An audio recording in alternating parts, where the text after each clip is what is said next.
all the way up to 102.50. It's still a pullback. Okay, the broad dollar bearish theme remains. Okay, so you're probably seeing a little bit of dollar strength on the euro dropping, just as markets are looking at that and going, oh yeah, great. The regional data out of Germany, the regional data out of Spain, it's pointing to a pretty benign inflationary picture in Europe. So it means the ECB has more permission to cut rates. Okay, so that's why we're seeing the euro US dollar fall for right now. But this is a buy on dips. Okay, so the further this falls, the better opportunity that is. But we're going to wait for a clear driver or a clear opportunity. If you look at the yield spread between the German Bund and the US 1-year Treasury, you can see, look,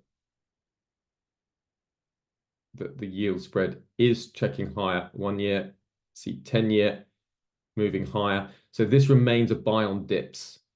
And, you know, an obvious kind of like buy on dips would be like a retest.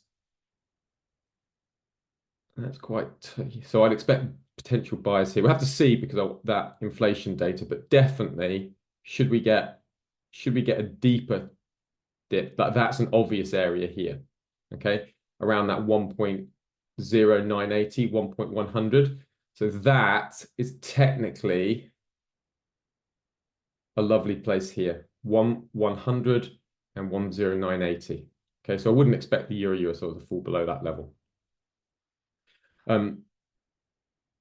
Now, that strength in the dollar is weighing on the euro, and you can see the pound has been benefiting from the broader weakness in the dollar, and also the pound at an index level. It's just worth looking. There's a slight shift gone on here in the pound, and I want you to be aware of it.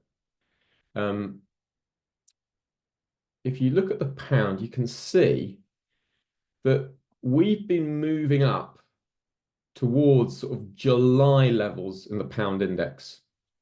And you see the pound keeps pushing higher.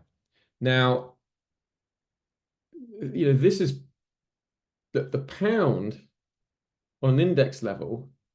Do you see this huge resistance? It is up towards the sort of pre-Brexit vote back to 2016. Okay, so we're very firm here with the pound. Now, part of the reason for the pound's drive higher has been the weakening outlook in Europe and the weakening outlook in the US. So the weaker dollar and the weakening outlook in Europe has just helped support the pound. And also, remember Bailey last Friday, he didn't signal a very strong, clear easing cycle. You see?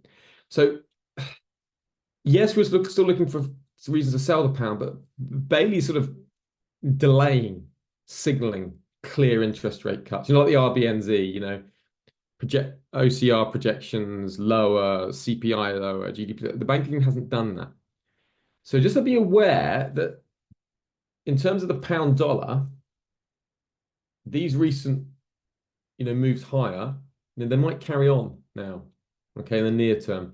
So even though the broad outlook is for pound weakness, with the dollar weakness dominating, you see here, this is changing the outlook and giving us a, you know, and that's a fresh technical leg higher in the pound. So just be aware of the pound and the difficulties there are with that at the moment. Dollar yen.